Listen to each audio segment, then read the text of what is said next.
Bueno, buenas tardes a todos. La reunión de hoy, como los hemos informado, va a tratar sobre un tema que es central en la economía argentina, que lo hemos titulado Los costos políticos y sociales y las opciones de política económica para hacer un país con moneda. Los expositores van a ser, también lo hemos informado, el doctor Domingo Cavallo, exministro de Economía, expresidente del Banco Central, ampliamente conocido, y José Luis Machinea, también ex ministro de Economía, ex presidente del Banco Central, ex secretario general de la CEPAL, también ampliamente conocido por todos nosotros. Y Nicolás Cherny, que es doctor en Ciencias Sociales por Flaxo, máster en Gobierno por el Instituto Ortega y Gasset e investigador del CONICET.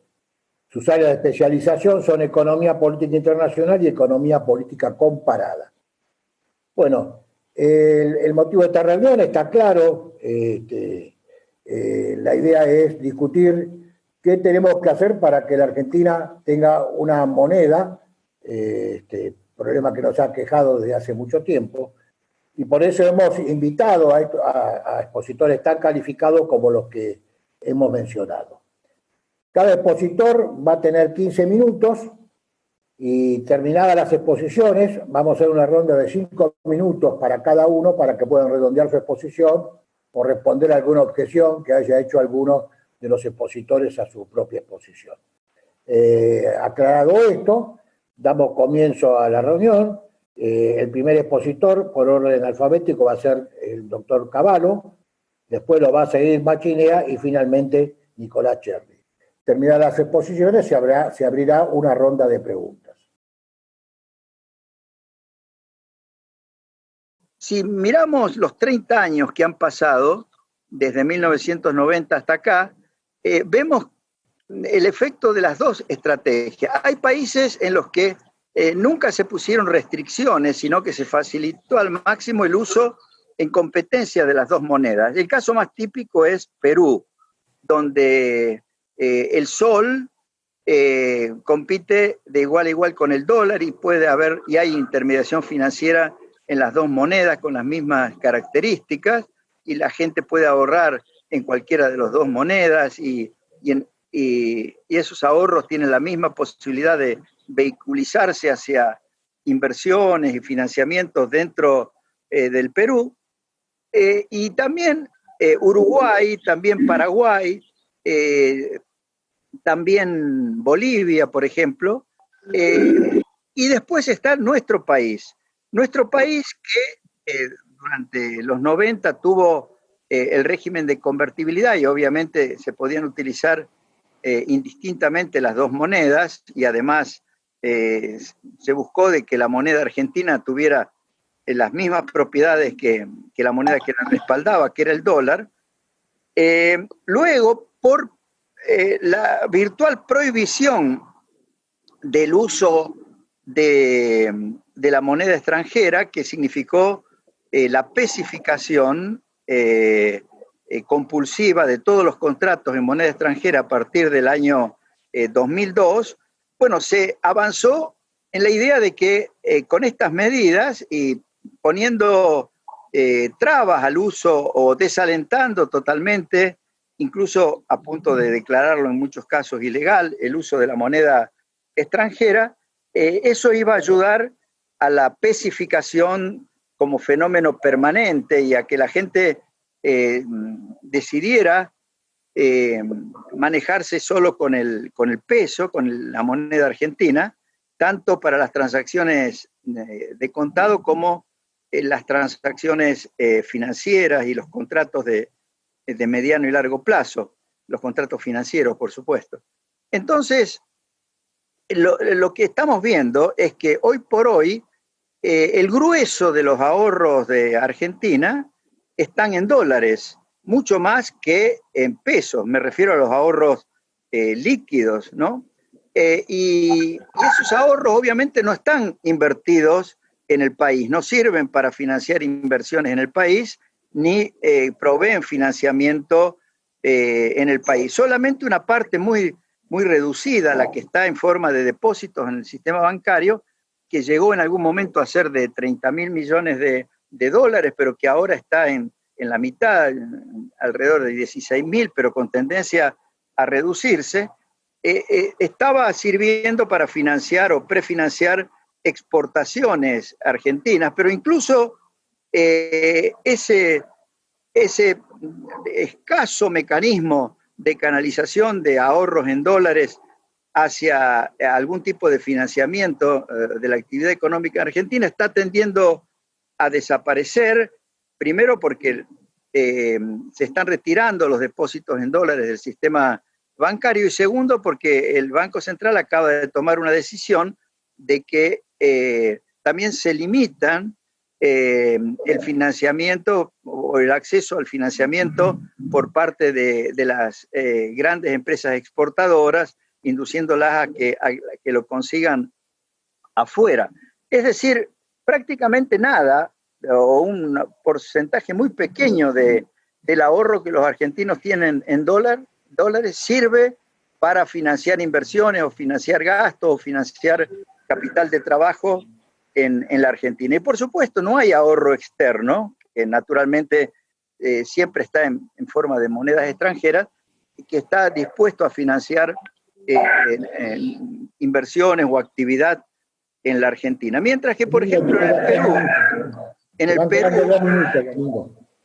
el Perú o en Uruguay o en los países que yo mencioné antes, el porcentaje de, en el caso de Perú, de solidificación de la economía, es decir, de utilización del sol, tanto para las transacciones cotidianas como para el ahorro y las transacciones financieras, ha pasado de ser el 90% que era a principios de los 90 a menos del 30% en la actualidad. Es decir, el sol se ha ido transformando cada vez más en una moneda sana, es decir, una moneda que sirve para las transacciones cotidianas y también para la canalización del ahorro de los peruanos. Yo creo que Argentina, hacia el futuro, tiene que pensar en estos términos, no de ir forzosamente ni a una dolarización completa como proponen algunos, que yo creo que no sería un buen sistema permanente para Argentina, pero tampoco a prohibir el uso de la moneda extranjera o crearle muchos problemas al uso de la moneda extranjera para que pueda permitir también canalizar el ahorro, aunque esté en esa moneda, hacia el financiamiento y la inversión en la Argentina. Para ponerlo en términos prácticos, la primera recomendación que yo le daría al actual gobierno en temas monetarios es limitar el control de cambios a las transacciones puramente comerciales, es decir, exportaciones, importaciones, procurando de que obviamente haya un superávit comercial y que alcance ese superávit comercial para proveer al sector privado de las divisas que necesita para cumplir con sus obligaciones financieras adquiridas con anterioridad a la imposición del cepo, y para todas las demás transacciones de todo tipo, ahorro,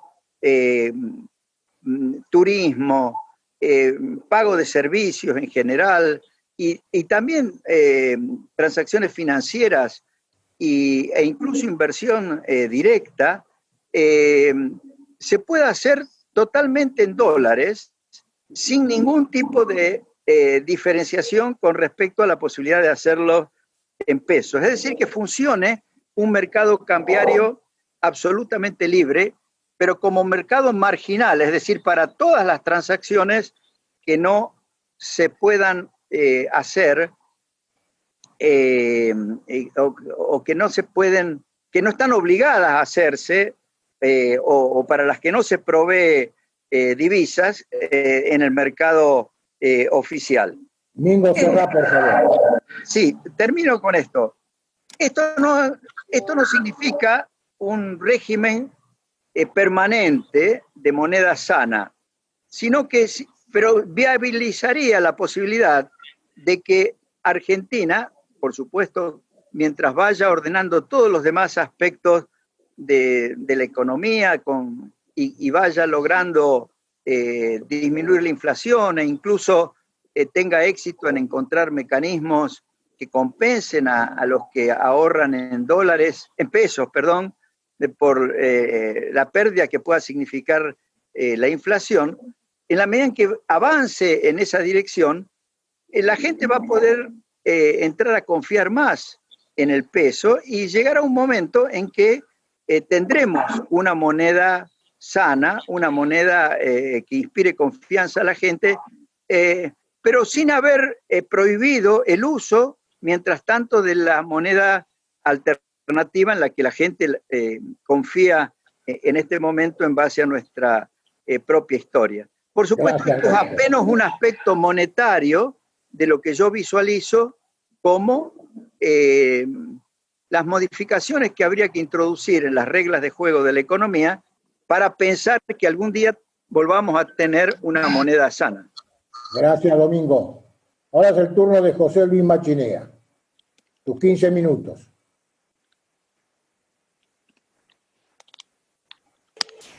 Ahora sí. Bueno, muy bien, buenas tardes. Muchas gracias por la invitación. Es un gusto estar y compartir esta tribuna, digamos, con Domingo y con Nicolás, y desde ya estar en el club político argentino. Bueno, yo la primera parte, yo voy a decir que lo que yo voy a hacer es hablar un poco de moneda y después voy a hablar de acuerdos. Y acuerdos no implica necesariamente que la otra parte, sería de la pregunta, no necesariamente se refiere a la moneda, sino a otras cosas, a la moneda y a otras cosas. Y empezando con el tema específicamente de la moneda, yo quiero que la descripción que ha hecho Domingo sobre los problemas que tiene la Argentina por la ausencia de una moneda, dado las características o las distintas características para las cuales es utilizada la moneda, me parecen suficientemente claros para agregar demasiado.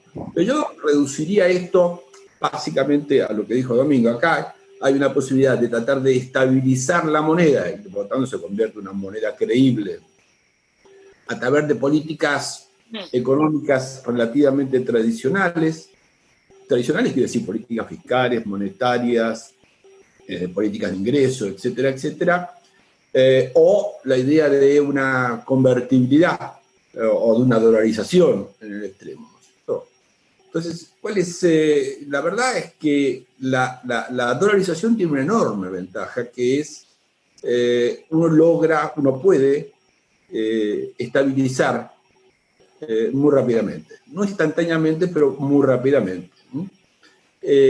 Los costos también, creo yo, son claros y lo hemos tenido en Argentina, y los costos son las dificultades que hay para hacer política económica cuando una economía sufre shocks externos o internos inclusive, y la escasa flexibilidad que tiene por las rígidas reglas de un esquema de ese tipo. Pero sin duda eso tiene esa ventaja de la rapidez, de mostrar resultados rápidamente, y en un país que necesita resultados, eso se convierte en un tema especialmente relevante. Ahora, porque la alternativa, ¿cuál es? La alternativa es una estabilización tradicional, y sabemos que esas estabilizaciones llevan tiempo, ¿no? Y a eso me voy a referir después un poco más. Pero llevan tiempo, o sea, estabilizar con política fiscal, monetaria, etcétera, etcétera, lleva tiempo, y mirando la experiencia de países de América Latina, me diría que lleva cuando tenemos inflaciones del orden del 30%, lleva entre 4 y a veces 6, 7 años, ¿no es cierto? Es un tiempo enorme en un país que tiene la incertidumbre que tiene la Argentina, y eso dificulta, hace difícil en general, si bien muchos países de América Latina pudieron estabilizar esa moneda y tener su propia moneda, pero la verdad que eso, teniendo en cuenta la escasa credibilidad que se genera en la Argentina, que hay en la Argentina, eso se debilita.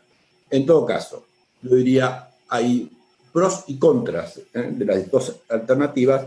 Lo que sí yo creo, y creo que Domingo estará de acuerdo con eso, pensar que uno puede, yo creo que hay ciertas transacciones que no se pueden, yo no permitiría que se hicieran en moneda extranjera.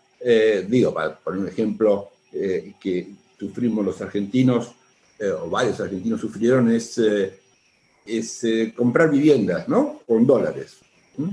Entonces, si no hay ningún mecanismo de compensación, comprar monedas con créditos en dólares es un problema serio en la medida que haya una oscilación o haya un impacto externo negativo, ¿no? Y entonces digo, si uno va a moverse a un esquema de ese tipo, tiene que ser, creo yo, con ciertas restricciones. Sigo prefiriendo hacerlo a la manera tradicional, pero entiendo que cada vez es más difícil y menos creíble. O sea, y dicho de otra manera, yo siempre he discutido a veces conmigo también que quizá la convertibilidad quizá no era lo que yo creía que había que hacer en los 90. Pero después me tocó tenerla, ¿no? Y entonces yo creo que hay dos cuestiones a tomar en cuenta. Uno es si uno entra y la otra, si está dentro, si puede salir. Y yo creo que quizá no hubiese entrado, pero en todo caso lo que queda claro es que salir es muy difícil, ¿eh? Y todas las experiencias de todos los países que estuvieron en esto lo demuestran. Bien, la otra cosa que quería hablar era básicamente de dos experiencias que yo he tenido en el gobierno que implicaron los acuerdos o la falta de acuerdos en todo caso, en algún caso, ¿no? La primera es la experiencia en el gobierno de Raúl Alfonsín, una experiencia que comenzó desde el punto de vista económico con problemas serios. El gobierno se pasó 15 meses sin lograr mejorar la situación económica que había recibido, que era una hecatombe, la verdad. Cuando uno habla de herencias, creo que casi la primera que yo conozco de la historia argentina reciente, al menos, es la herencia que recibió Alfonsín en su momento. Pero en todo caso, no hubo capacidad o posibilidades de reducir la tasa de inflación. La que había heredado Alfonsín era 20% mensual, ¿no? De eso estamos hablando. Y no hubo posibilidades, y en todo caso lo que se veía era que se aceleraba por un momento la tasa de inflación. Y entonces el austral, de alguna manera, vino a darle respiro al gobierno, ¿no? Y a la sociedad en general, yo diría, ¿no? Y quiero hablar después un poquito más sobre eso, pero al mismo tiempo, ¿qué pasó? Hizo eso, pero al mismo permitió potenciar la idea o la ilusión de que se podía gobernar sin acuerdo, ¿no? Si un gobierno que había tenido la cantidad de votos que había tenido el gobierno de Raúl Alfonsín, que tenía el problema económico, pero ahora la convertibilidad, una mala interpretación, creo yo, había resuelto la convertibilidad, digo, el plan austral había solucionado ese problema. Bueno, ahora sí, dadas todas las condiciones para quedarse un tiempo más largo y sin necesidad de acuerdos, ¿no? Una visión que por otro lado se potenciaba hablando de acuerdos, porque del otro lado tampoco había interés en acordar, ¿no? El peronismo se había quedado sin líder, había perdido una elección por primera vez libre, por primera vez en su historia, y entonces lo único que unía al peronismo en ese momento era pegarle al gobierno de Alfonsín, en el extremo, en la figura de Ubaldini, ustedes quieren, de las huelgas de Ubaldini, y en todo caso entonces no había acuerdo por aquí, no había acuerdo por allá. ¿Cuándo hubo posibilidades de acuerdo? La verdad es que hubo acuerdo cuando en la segunda elección intermedia Alfonsín pierde, el gobierno pierde, y el gobierno es consciente de que a partir de ahí es muy difícil pensar en el proyecto que tenía en mente y que por lo tanto es necesario acordar, ¿no? Y aparece por otro lado, por suerte, Cafiero del otro lado, que también estuvo dispuesto a acordar. O sea, ahí antes ninguno de los dos quería acordar y de repente los dos estuvieron dispuestos a acordar en ese contexto, y eso nos permitió lograr por unos meses poder sacar cierta cantidad de leyes por el Congreso, etcétera, etcétera. O sea, nos permitió, si ustedes quieren, avanzar, ¿no? Ahora, yo quiero decir por otro lado, y esto, Domingo, después seguramente podemos volver sobre eso, que el Austral nació débil, ¿no? Nació débil por muchas cosas. Nació débil porque había una fragilidad muy grande asociado a las tensiones con el sindicalismo y sobre todo las tensiones militares, ¿no?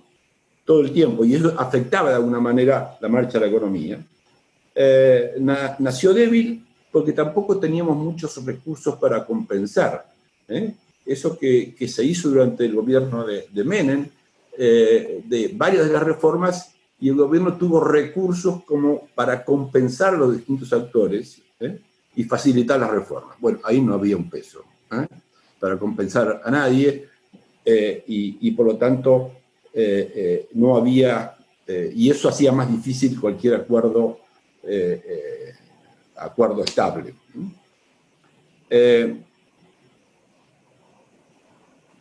Y a esto se agregaba, a esa fragilidad, esta idea de que ya hemos terminado con la inflación. Ya hemos terminado con la inflación, ya se acabó, hemos pasado la inflación al 2% mensual, ya está, problema resuelto.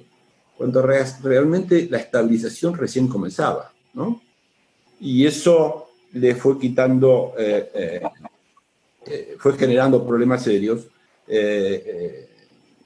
Los deslices, llamemos, fueron considerables, y esos deslices implicaron que el programa se iba deteriorando. Pero esos deslices tenían que ver en parte con la compensación a los militares, digamos, con las tensiones que había, con un aumento de sueldo en su momento, pero también tenía que ver con la idea de que la inflación se acabó y por lo tanto se podía dar algo de plata a los jubilados o se podía dar, acordar un acuerdo con YPF para que YPF hiciera un plan de inversión extraordinario, una cosa que uno se enteró más tarde, pero que se acordó 3 meses después de lanzado el plan Austral. Y entonces ese Austral se fue deshilachando. Y la verdad que no pudimos retomar con todas las cuentas públicas. ¿Qué tendríamos que haber hecho? ¿Ponernos más duros? ¿Pelear más firmes? Posiblemente sí. Es una discusión que todavía tengo con algunos de mis colegas. Pero la verdad que, por otro lado, la pregunta relevante es nosotros, ¿quién éramos nosotros para demandar a esa extraordinaria cuota de poder? Pero también al tiempo no era imposible gobernar. Nosotros no teníamos el Banco Central, lo tuvimos después de más de un año y pico, después del lanzamiento del plan Austral. Y no teníamos control sobre la mayoría de las empresas públicas, ¿no es cierto? Entonces era una extraordinaria cuota de poder para alguien que éramos recién llegados. El único de los que habían sido los motores de ese plan de estabilización, que era afiliado radical, era ¿cómo se llama? Broderson, Mario Broderson. Nosotros no. Entonces veníamos señores de afuera y decíamos, denos todo este poder. Bueno, eso no funcionó. El plan Austral se fue deshilachando y terminó como ustedes saben. Después me tocó con De la Rúa, y yo creo que ahí hubo bastante acuerdo inicialmente con la oposición, pero también eso se fue perdiendo con el tiempo y se terminó de perder con la renuncia de Chacho Álvarez al gobierno. Y en todo caso, lo que intentamos ahí es una reforma, ¿sí? Una reforma sin compensaciones, esas compensaciones que no teníamos, o yo creía que era sin compensaciones, que como bien se le señalan Echemendi y Palermo en algún artículo, o Caro Figueroa, el gobierno de Menem había avanzado mucho en el tema de privatizaciones, había avanzado un poco menos en el tema de apertura económica y menos, en todo caso, en el tema laboral. Y mismo Caro Figueroa lo decía, hemos hecho 30% de la tarea, nos falta una gran tarea por hacer. Y entonces nosotros dijimos, bueno, si nosotros tenemos convertibilidad y no tenemos otra capacidad de mejorar la competencia que haciendo reformas, tenemos que hacer reformas, ¿no? Y dijimos, y ahí fuimos por el tema laboral, y ahí tocamos los dos temas que no habían sido tocados, no por ignorancia, obviamente, del gobierno, sino por las dificultades que había durante el gobierno de Menem. Y una fue definitivamente la ultraactividad, que era la ley que mandamos al Congreso, terminamos con la ultraactividad, y la segunda era la negociación por regiones, no una negociación general a nivel del país. Dos golpes durísimos al sindicalismo, que se había opuesto permanentemente a eso. Bueno, pero desgraciadamente lo que terminó pasando es que alguien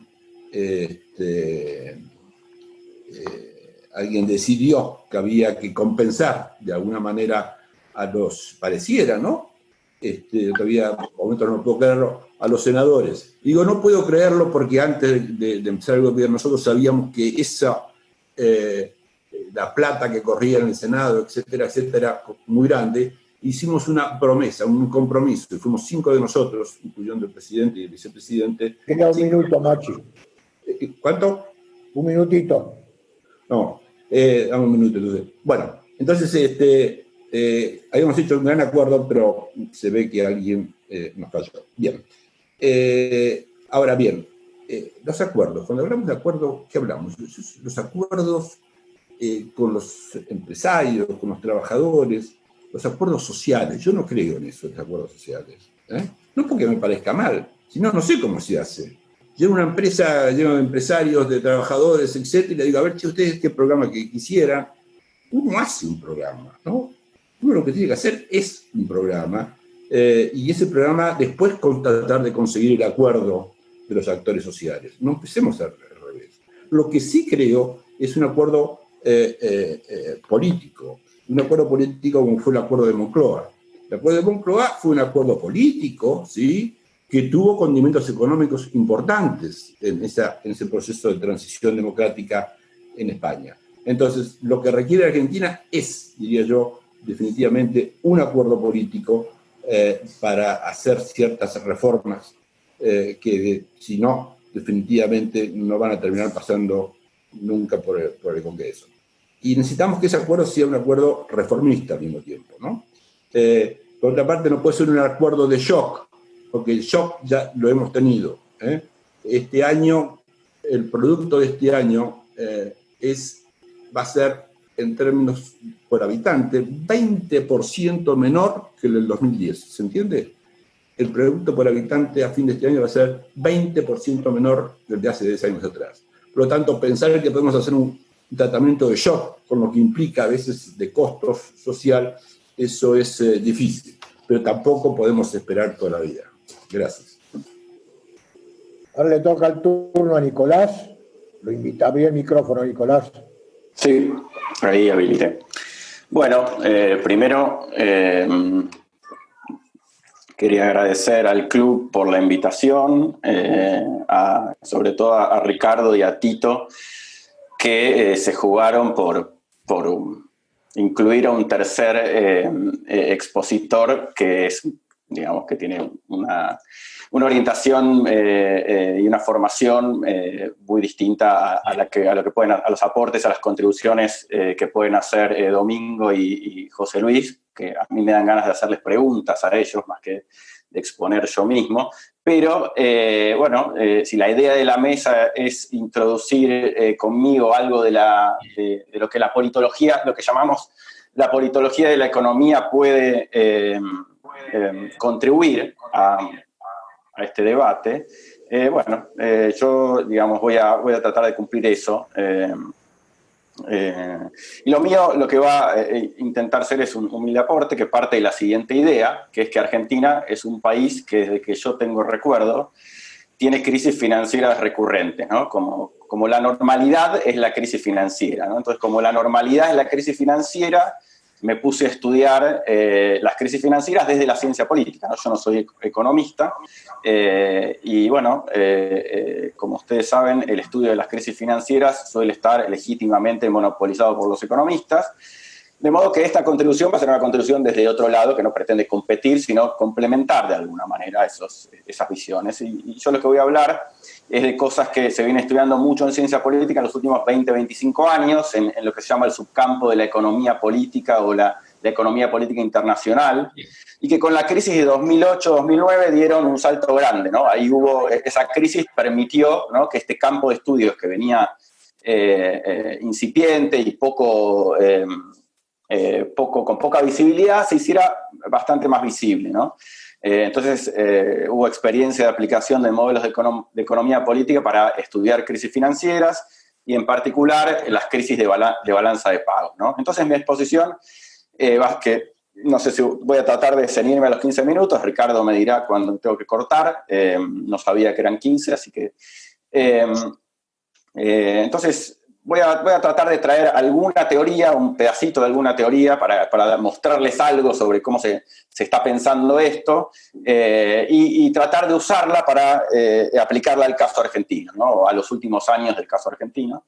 Y para que después, tal vez en otro momento, se puedan hacer también, como se usa esta teoría, para comparar con otros casos también, ¿no? Intentar entender qué pasó y qué pasa en Argentina. Entonces, déjenme ser muy sintéticamente qué suele ocurrir en una crisis financiera. Bueno, hay muchos economistas acá y lo saben de memoria, ¿no? Un tipo de crisis financiera que es más común es lo que se llama la crisis de balanza de pagos o crisis cambiarias, que ocurre en este tipo de crisis financieras. Básicamente tres elementos tienen, ¿no? Primero hay un desalineamiento cambiario muy grande que induce a los consumidores locales a comprar bienes en el exterior vía importaciones o a comprar moneda extranjera para pagar deuda.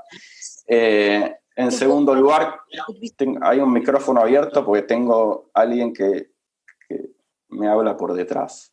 El segundo elemento es que cuando los inversores tienen la expectativa de que el país no podrá seguir tomando deuda para financiar ese desajuste, entonces dejan de prestar divisas al país y se produce lo que se llama una crisis de balanza de pagos, y a esto le sigue un ataque especulativo sobre el valor de la moneda de un país. ¿Cómo sucede esto? Por lo general, todo esto es son tipologías y son estilizaciones, ¿no? Los tenedores de moneda local tienen expectativas de que la moneda se va a desvalorizar y entonces venden repentinamente y compran divisas, ¿no?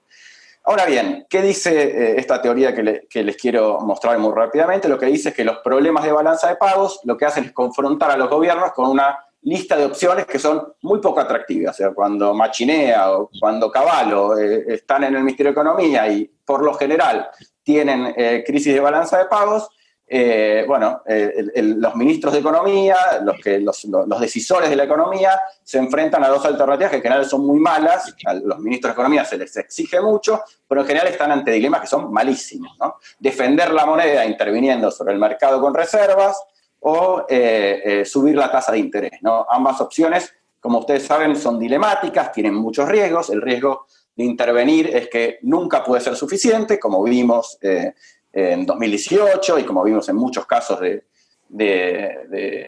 la historia argentina. Y el riesgo de subir la tasa de interés, como también vimos hace muy poco, es que si bien puede ayudar a que las deudas en dólares puedan repagarse, también contribuye a reducir la actividad económica y por lo tanto puede agravar problemas que tal vez en el corto plazo estabiliza, pero genera otros problemas, ¿no? Entonces la pregunta es, ¿qué camino elegirá el gobierno y cuánta dificultad habrá para implementar ante estos dilemas, ¿no? Entonces, la teoría lo que dice es que los gobiernos van a elegir lo que haga sufrir menos a la economía nacional, ¿no? La economía nacional, ustedes piensen, salgamos de Argentina, es una teoría pensada obviamente para comparar, ¿no? No todas las economías son nacionales, no son iguales a la Argentina, hay muy distintas, y por lo tanto lo que trata de vincular la teoría es qué tipo de ajuste o qué tipo de estabilización es más compatible con qué tipo de economía, ¿no?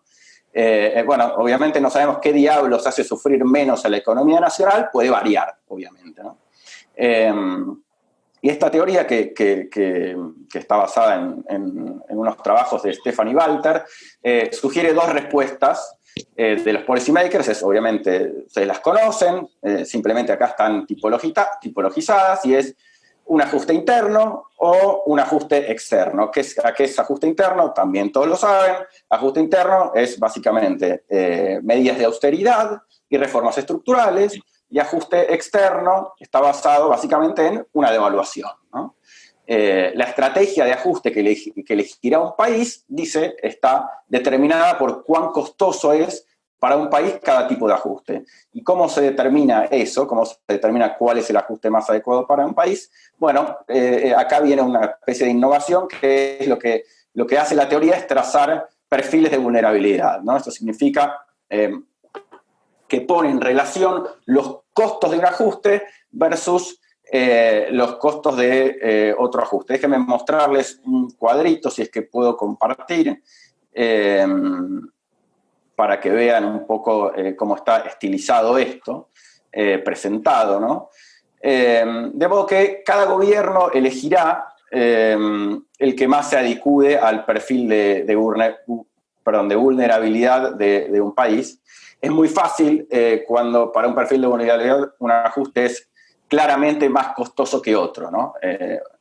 Después, obviamente, esto es una teoría, en los casos todo se complica mucho más, ¿no? Entonces tenemos el perfil de vulnerabilidad 1, ¿no? que básicamente está aquí, ¿no? En el devaluador, en el que el ajuste externo, el costo del ajuste externo es bajo, acá, y el costo del ajuste interno es alto, por lo tanto, la opción de ese perfil de vulnerabilidad de ese país va a ser una devaluación, un ajuste externo. Después, ¿cómo son esos países? Bueno, países en que la austeridad y las reformas estructurales son muy costosas, ¿no? El costo de una evaluación es comparativamente menor, ¿por qué? Por la estructura productiva de ese país.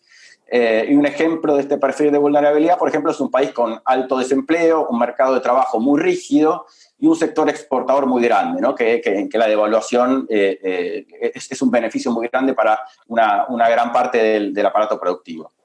Bueno, después tenemos el contrario, que es el del ajuste interno, perdón, que me pasé aquí, la preferencia por la austeridad o el ajuste interno, ¿no? Los potenciales, ¿cuándo sucede esto? Cuando hay un ajuste interno, cuando los potenciales costos de una devaluación son mucho más altos que los del ajuste interno, por ejemplo, porque el sector privado tiene altos niveles de deuda en moneda extranjera y necesita mucho de importaciones. Cuando el mercado de trabajo es flexible, entonces se puede hacer ese ajuste interno. ¿Y qué hacen los países con este perfil de vulnerabilidad? Bueno, siguen una política de austeridad, de convergencia monetaria, es decir, estabilidad del tipo de cambio, no devalúan, pueden bajar salarios, pueden bajar el déficit, ¿no? Siguen el camino de la deflación. Después tenemos el perfil de vulnerabilidad 2, que es el ajuste mixto, que ven acá, ¿no? Que es como el de alta conflictividad, ¿no? Entonces, un país tiene, por ejemplo, un alto nivel de desempleo, tiene estructuras económicas muy rígidas, tiene una alta deuda en moneda extranjera, tiene mucho incentivo para demorar el ajuste y financiar el déficit de cuenta corriente, y si dependés además mucho del FMI, estás sin problemas porque además te piden condicionalidades, y una vez que el ajuste se hace inevitable, en este lugar, ¿no? en el alto costo de evaluación y el alto costo de ajuste interno, hay un mix de los dos, ¿no? Ajuste interno y ajuste externo, ¿no? Ahora vamos a ver en unos minutitos más que algo parecido a esto empezó a pasar en 2018 en Argentina, ¿no? Donde, digamos, si ustedes miran las condiciones que puede tener ese tipo de ajuste, en donde el costo es alto de evaluar y el costo es alto del ajuste interno, bueno, en general suele ser de mucha conflictividad, ¿no?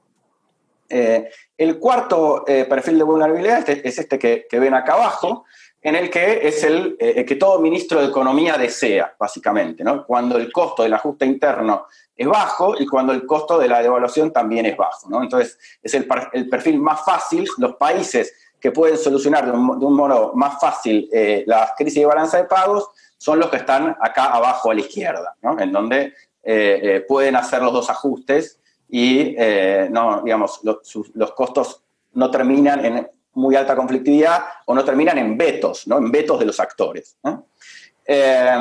Bueno, también dentro de esta teoría hay algunas, incluyen las variables políticas, ¿no? ¿Cuáles son básicamente las compensaciones, ¿no? El gobierno va a tratar haciendo estos ajustes, pudiendo hacer algunos de estos ajustes, cualquiera en los 4 cuadrantes, va a intentar, en general, proteger a sus constituencies, ¿no? Proteger a su electorado, ¿no? Entonces va a seguir una política de estabilización, pero al mismo tiempo va a tratar de compensar a su electorado, ¿no?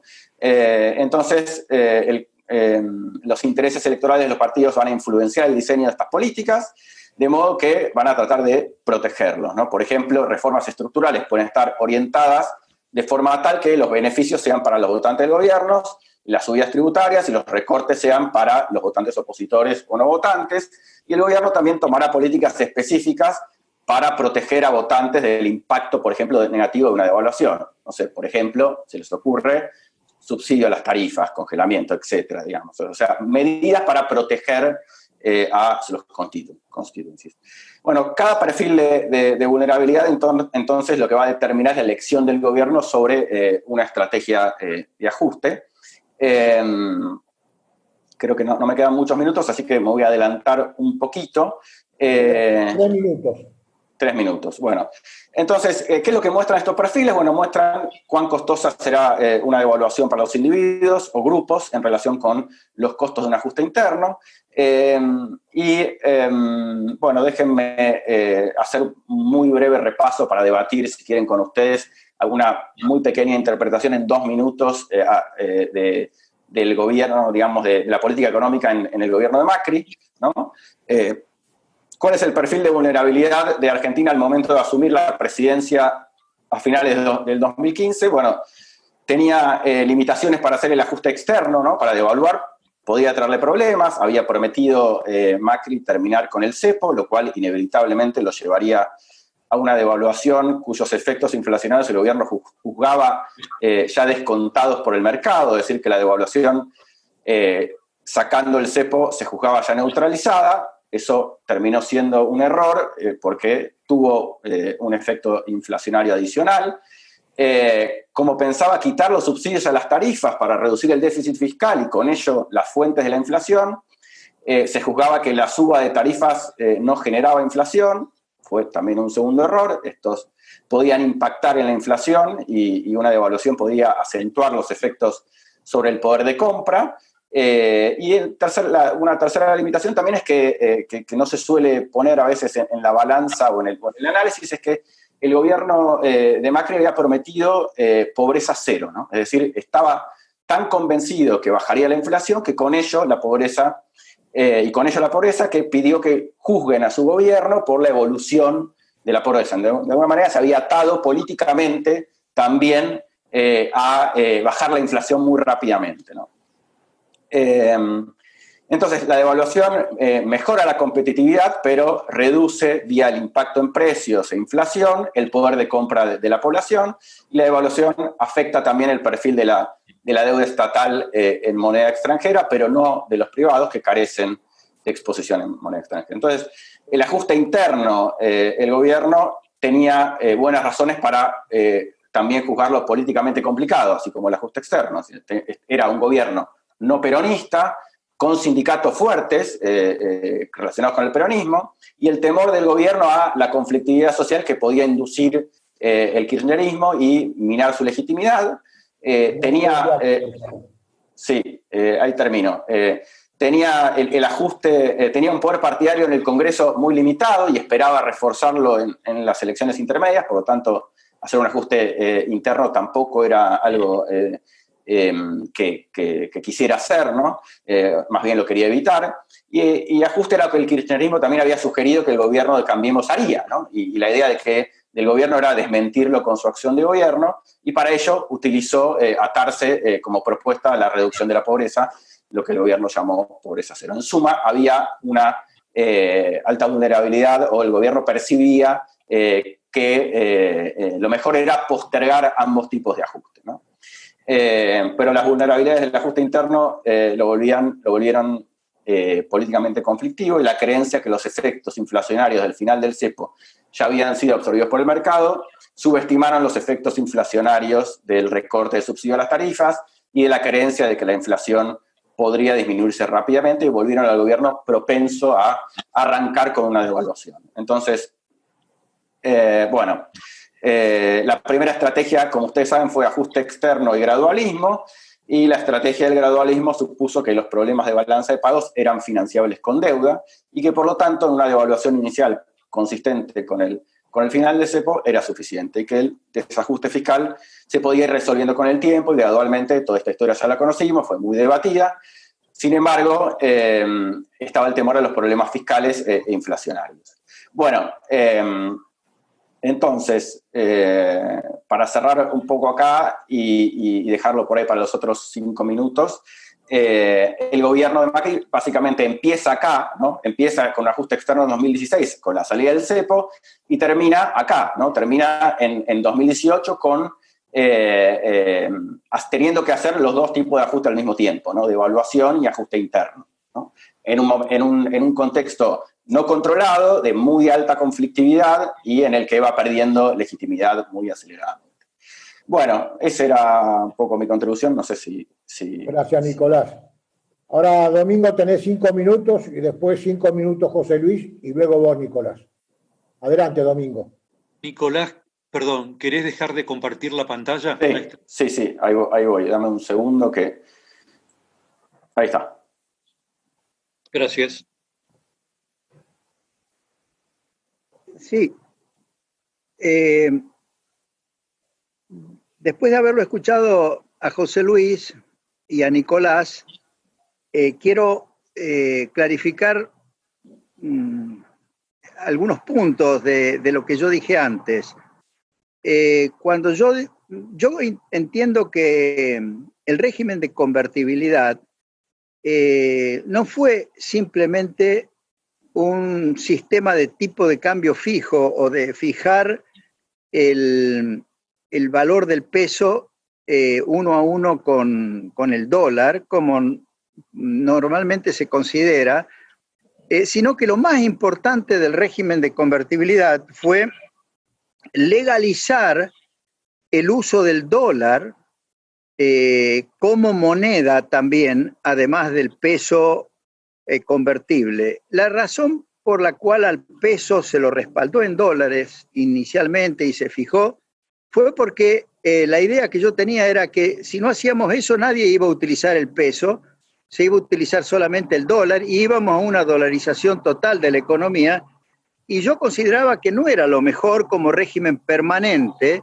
para la Organización Económica de Argentina, dado que nosotros teníamos comercio con muchos países, no solo con los Estados Unidos, y por otro lado, por las razones que decía José Luis, que son muy atendibles, que si uno tiene el dólar como moneda, obviamente un shock externo en forma de deterioro de los términos del intercambio es mucho más difícil de absorber, de ajustar, que si uno cuenta con una moneda propia que se puede ajustar en términos del dólar, ¿no?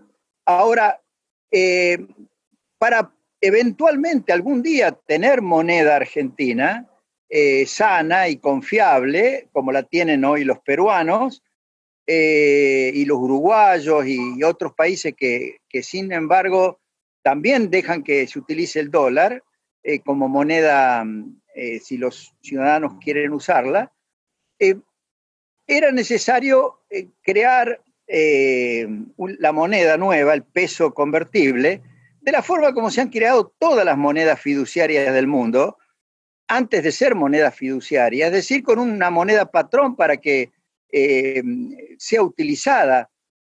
Y la idea era que en algún momento esa moneda iba a poder flotar y íbamos a tener realmente dos monedas, una propia y otra el dólar, y las dos pudiendo ser utilizadas.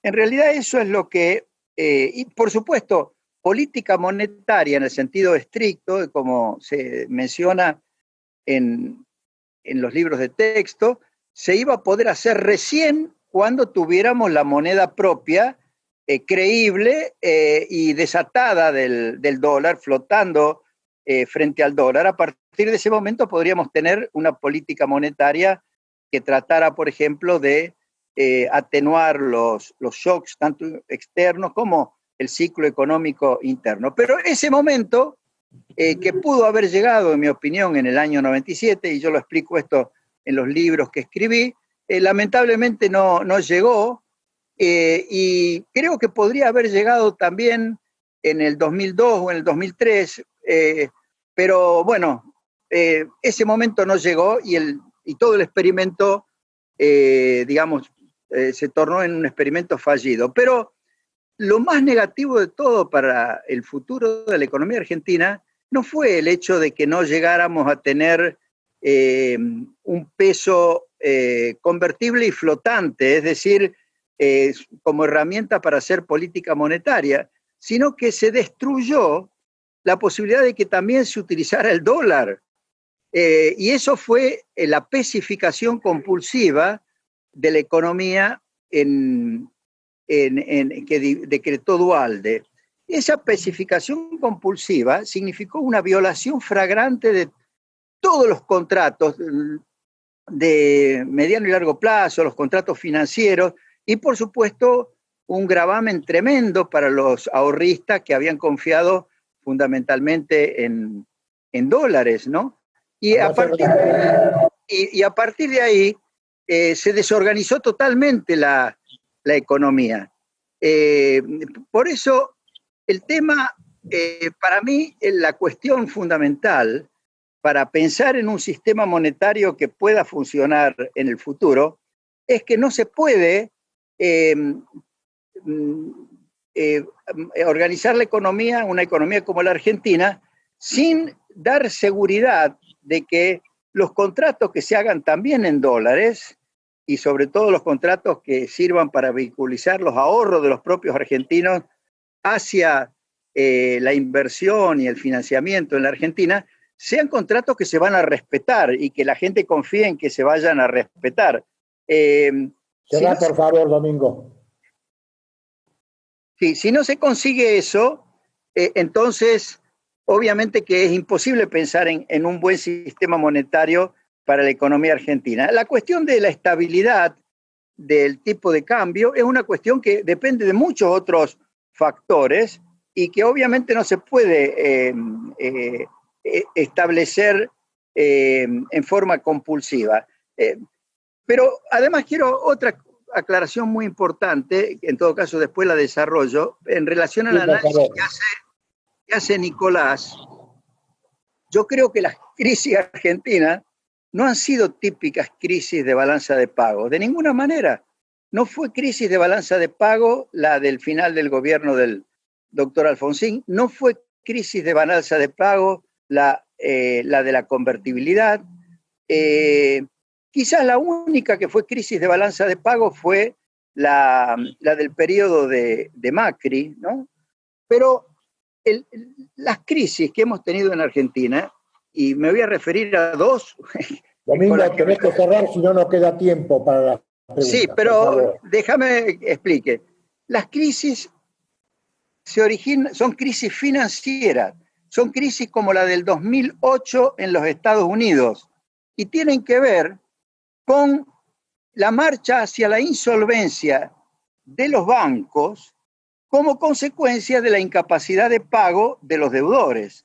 Y en el caso de Argentina, en las dos crisis que yo viví, la del 95, que pudimos sortear exitosamente, y la del 2001, que obviamente terminó muy mal, tuvieron su origen en el financiamiento que los bancos habían dado a deudores que no iban a poder pagar sus deudas. En el 2001, ¿cuáles eran esos deudores? Y esa fue la peor herencia que recibió el gobierno de la Rúa del gobierno de Menem, la deuda de las provincias con el sistema bancario. Esto se deja siempre de lado y en realidad es el tema que en realidad generó la crisis financiera y la crisis del 2001, mucho más que el supuesto atraso cambiario y los problemas de la convertibilidad. Gracias, Domingo. Terminemos acá y le damos tiempo a los demás expositores, por favor. Bueno, pero déjame que una sola palabra más. Bueno, de ahí que el gran tema, por ejemplo, para haber sorteado la crisis del 2001, era un acuerdo político que permitiera resolver simultáneamente el problema fiscal de la nación y de las provincias. y el tema de endeudamiento de ambos, y no de la forma como finalmente se resolvió. Pero después podemos discutir esto más en detalle, si es necesario. José Luis, tu turno, los 5 minutos.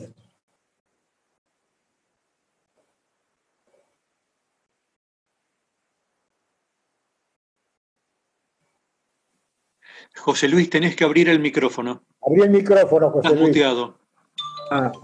Me habían dicho que yo no quería hacer ruido, así que no se me escuchaba, claro. Bueno, yo tengo 3 o 4 temas para plantear, puntuales. Uno,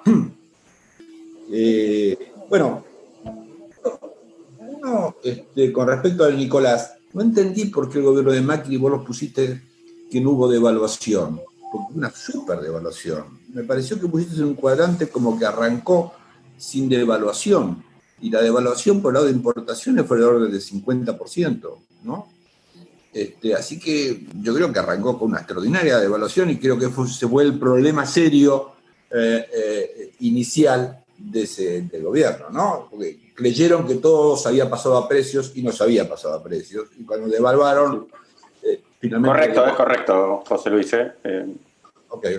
Bueno, entonces,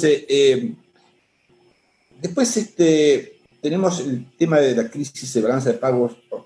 No, uno voy a tomar la especificación. Yo creo que tiene razón, Domingo, que la especificación tuvo problemas serios, ruptura de contratos, y fue así. Ahora, si había que salir de la convertibilidad o no, es otra cuestión. Si había que salir, era en un contexto de ruptura de contratos. Por eso nadie lo queríamos. Y yo dije que salir era muy difícil, porque justamente todos los contratos estaban en dólares.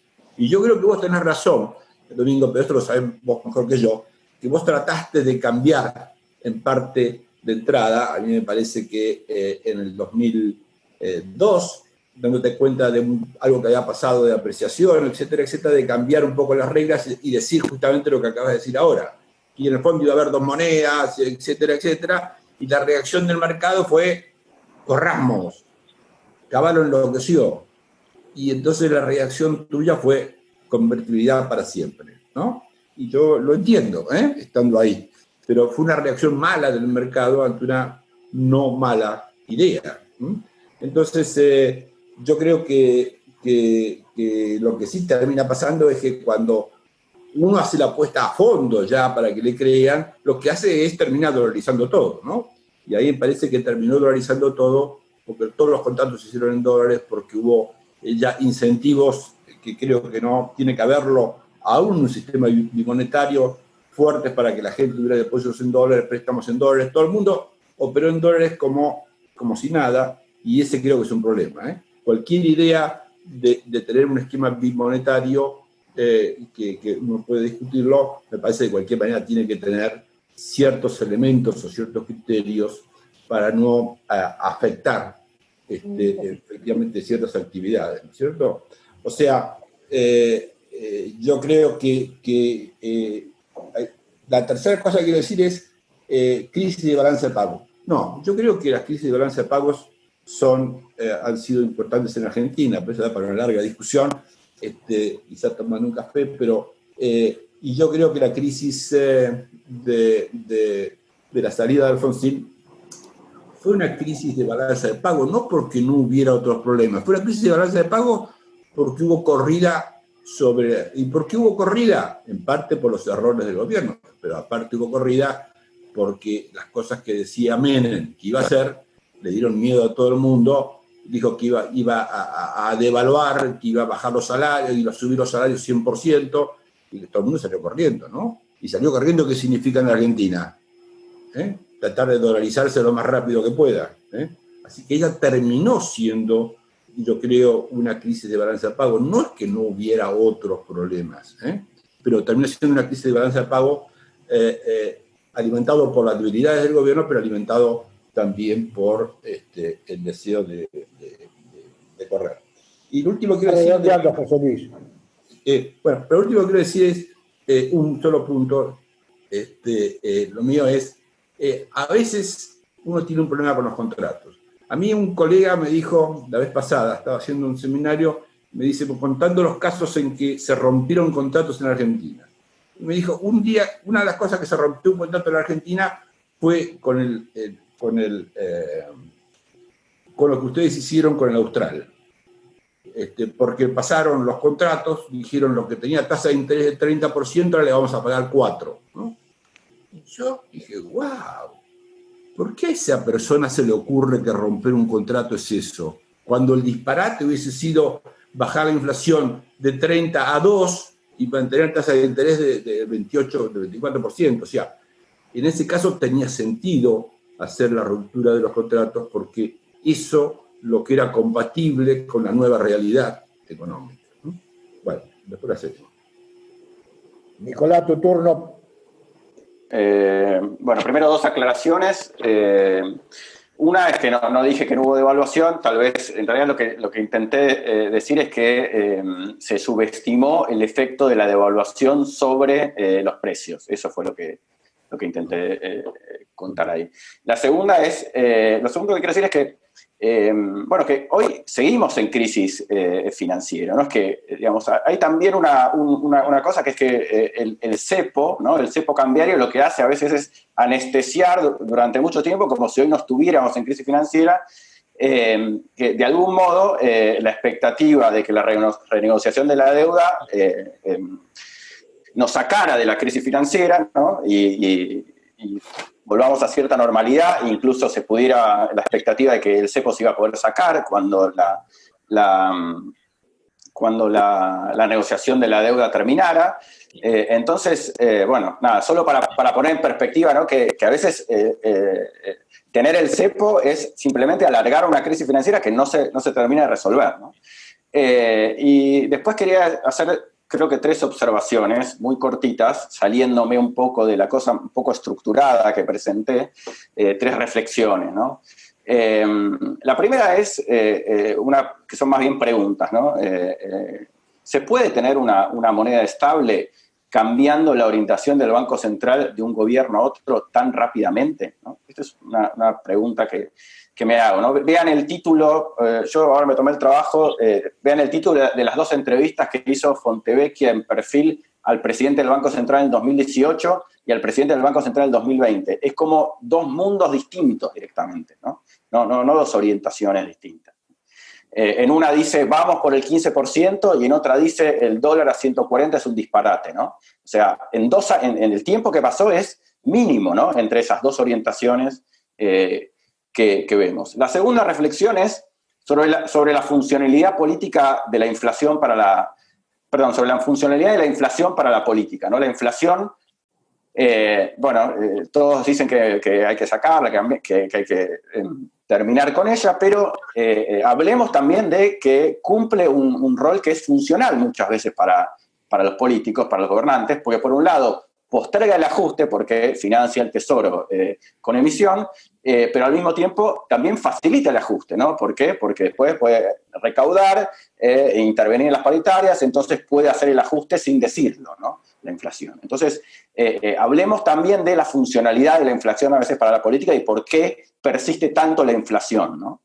Y la tercera también es algo que por ahí sé menos, pero me parece que también es algo que hay que decir, que es la funcionalidad de la deuda, ¿no? Cuando el endeudamiento en moneda extranjera se usa muchas veces para postergar el ajuste, ¿no? Se puede tener una moneda estable cuando el riesgo de descalce de monedas es muy alto, entonces todo depende ahí también de cuál es el uso del endeudamiento, ¿no? Y cómo termina. No quería salirme un poco de la estructura y irme al otro lado y hacer 3 observaciones. Gracias, Nicolás. Bueno, ahora vamos a pasar a las preguntas. Hay una pregunta de Humberto Bonanata Machinea. Quiero que la haga, que sea conciso en la pregunta, así Machi puede responder. Adelante, Humberto.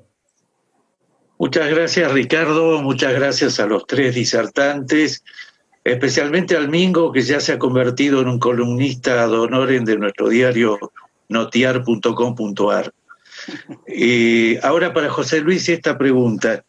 ¿Qué hubiera pasado si al comienzo del gobierno de la Rúa, en lugar de hacer esa quita del 13% a los salarios de los trabajadores y jubilados si hubiera acompañado la devaluación del 20% que había hecho Fernando Henrique Cardoso en Brasil. Si 20 años vista no hubiera sido conveniente acompañar a nuestro principal socio y para evitar caer en ese corset con el que vos te encontraste y con una moneda que tenía que empezar a abrirse, suavemente a abrirse. Y la segunda, casi al final de tu disertación, cuando mencionaste al exministro Caro Figueroa, que hablaste, que él dijo que había cumplido con respecto a la reforma laboral un 30% de lo que ellos deseaban. Después dijiste que y con todo el dinero que circulaba en el Senado, y sinceramente te lo digo, José Luis, como radical que soy, me hizo un poco de ruido, por eso seguramente me lo vas a poder aclarar. Muchísimas gracias, Presidenta Graciela, Ricardo y a todos. Adelante, José Luis. ¿Contesto? Sí. Bueno, primero,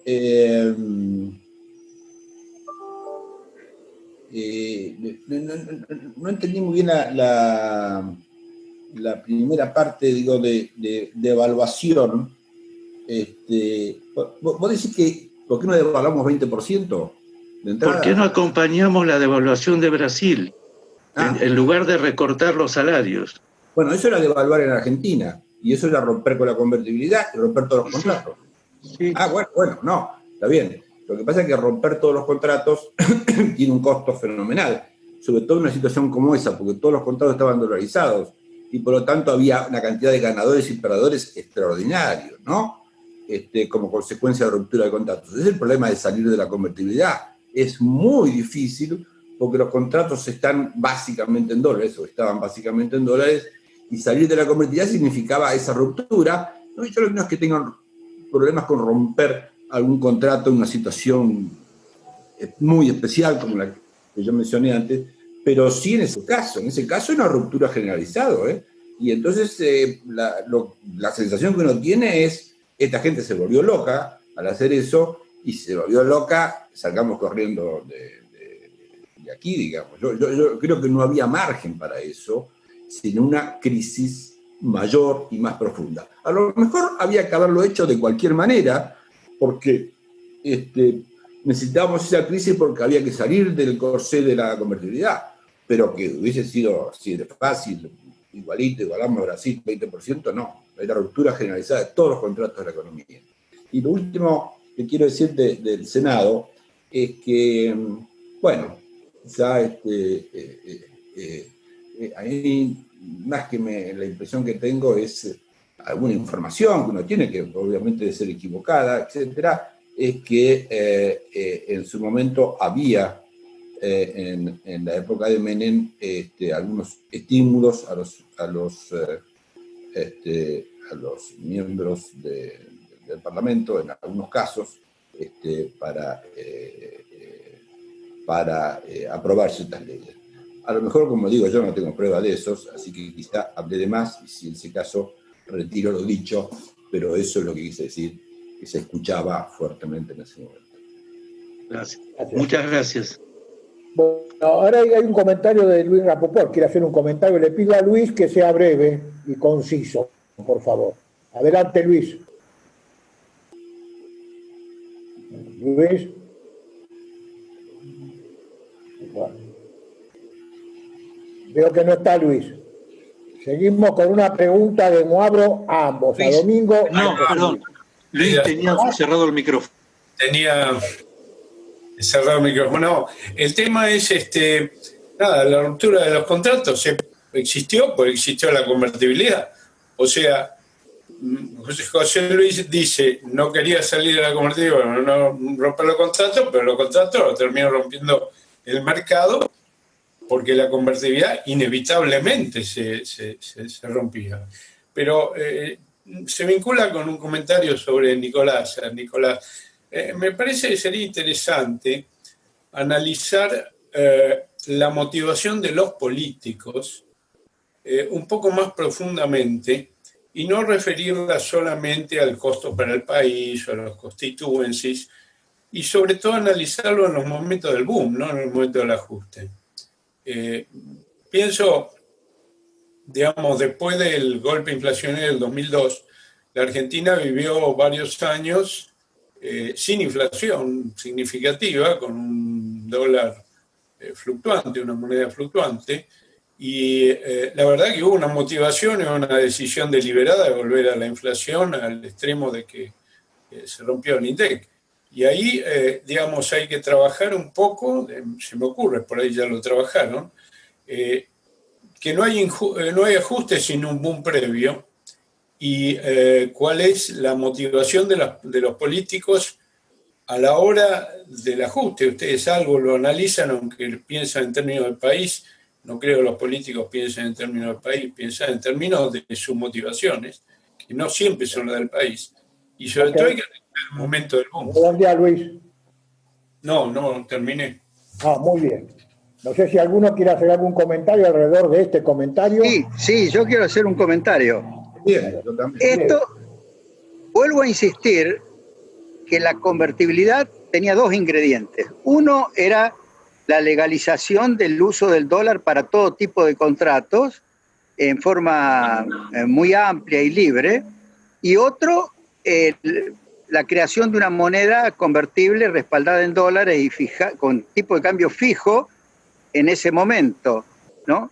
Si se hubiera producido una devaluación, digamos, del 20, 30%, no se hubiera quebrado ningún contrato, porque no era inexorable que se tuviera que transformar a los contratos en dólares a pesos. El quiebre de los contratos fue el hecho de que todo lo que estaba dolarizado se pasó a pesos, que en realidad se lo hizo para licuarle los pasivos a los grandes endeudados en dólares, porque los que hicieron lobby para que se produjera ese quiebre son los mismos que en todas las épocas hacían lobby para que con la inflación se licuaran las deudas, ¿no? De Mendiguren era el símbolo de los que empujaban la especificación para sacarse de arriba las deudas. No importaba si eso significaba destruir todos los ahorros de la población. Eso por un lado. ¿Por qué no era fácil de evaluar? ¿Por qué no era fácil hacer lo que señaló Bonanata? No era fácil porque la deuda del sector público, de las provincias y también del sector privado, pero la deuda pública estaba en dólares y con vencimientos y con una factura de intereses y amortizaciones muy, muy grandes en los próximos trimestres y años. Por lo tanto, cualquier devaluación hubiera agravado la situación fiscal por el lado de la incidencia de los servicios de la deuda y, por supuesto, hubiera acelerado el proceso de crisis de deuda pública en la que Argentina estaba ya incipientemente metida, sobre todo por la deuda de las provincias con el sistema bancario. Ahora, por eso, para pensar en una devaluación o en dejar flotar el peso sin especificar los contratos en dólares, lo primero que había que hacer era terminar una reestructuración ordenada de la deuda, que es la única forma de salir de crisis financiera como la que nosotros teníamos. Ahora, si en lugar de hacer una reestructuración ordenada de la deuda, es decir, de llamar a los acreedores y decir, señores, en los términos en que la teníamos pactada no la podemos cumplir a la deuda. Más plazo. Bueno, déjenme terminar si querés que te explique. Pero redondearon, ¿no? Entonces, si no llevas a cabo una reestructuración ordenada de la deuda y luego que ya no tengas amortización a corto plazo de la deuda pública, ni de la nación ni de las provincias,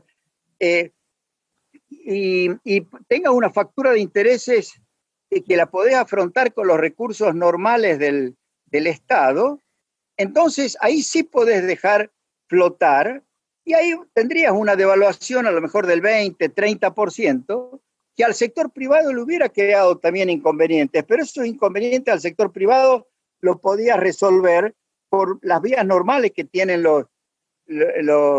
las crisis financieras del sector privado, para lo cual hay legislación, etcétera.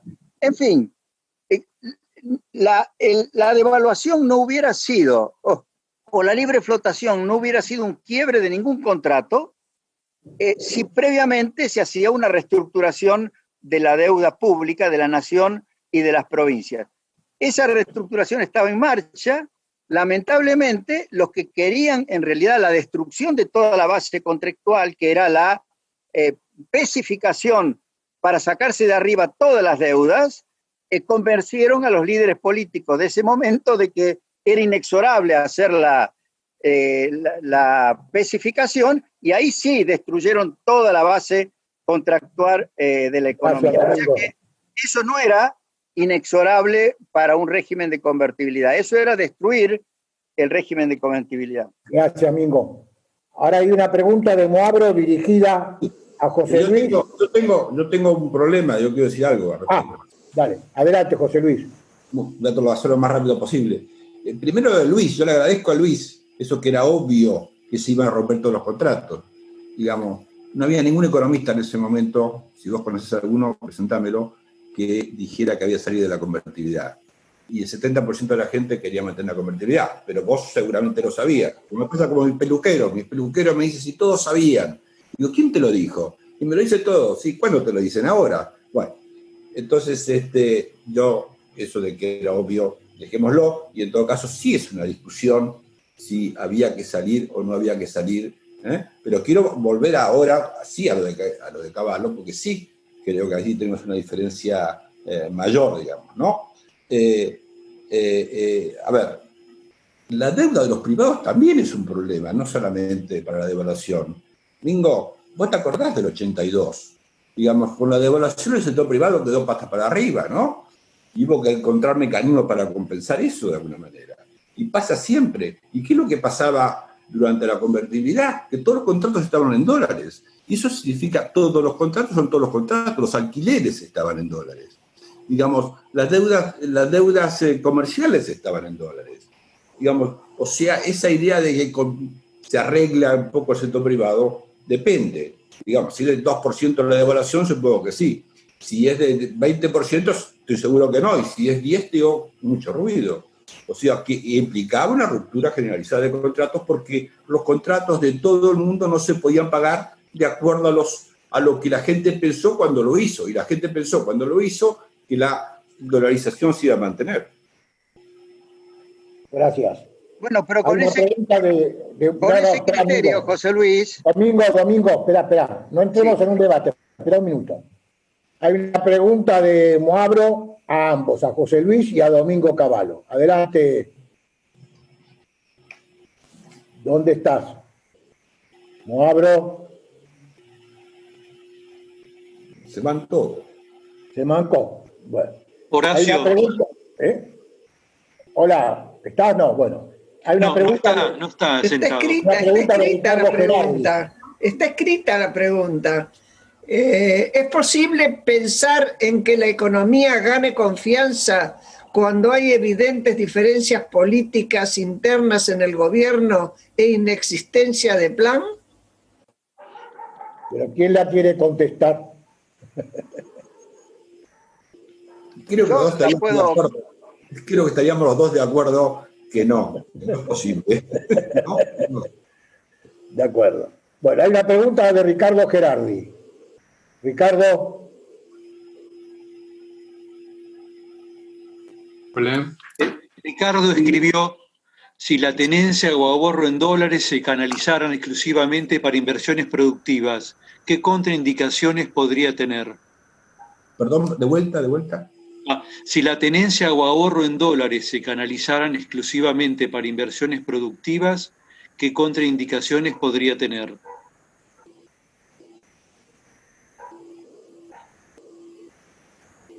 ¿Alguien la quiere responder? Domingo. Yo la puedo responder. Adelante, Domingo. Adelante. Ninguna contraindicación. Justamente la clave de la solución del problema argentino, que para lo cual va a haber que hacer muchas reformas y tener un enfoque completamente distinto al que está teniendo el gobierno respecto de sus anuncios, de a dónde quiere llevar la economía argentina, y por supuesto con una mucho mayor coherencia interna del gobierno, pero la clave está en que los ahorros en dólares de los argentinos, que en este momento son como 170.000 millones de dólares o 200.000 millones de dólares, hay distintas estimaciones, se canalicen a financiamiento de actividades productivas, a inversión de las empresas, a capital de trabajo de las empresas en el país. Esa es la clave. No puede ser contradictorio eso.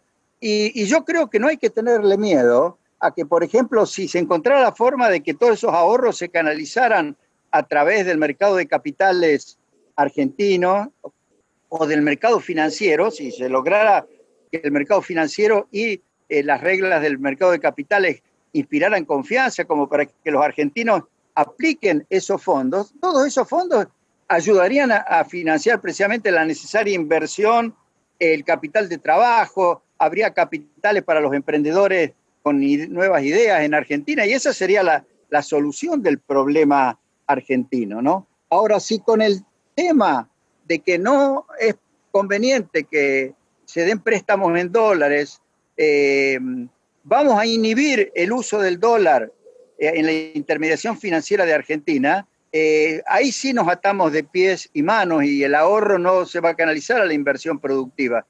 El temor que señaló José Luis, y que yo lo comparto, de que, por ejemplo, las familias que tienen ingresos en pesos, si se les va a dar financiamiento para compra de vivienda o para otro tipo de uso, hay que dárselos en la moneda local y con algún sistema razonable de ajuste mientras haya inflación.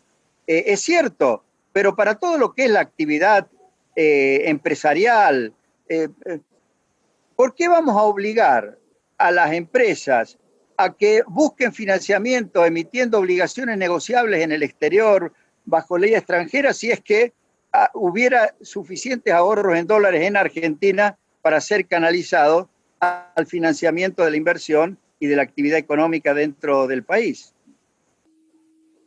Gracias, Domingo.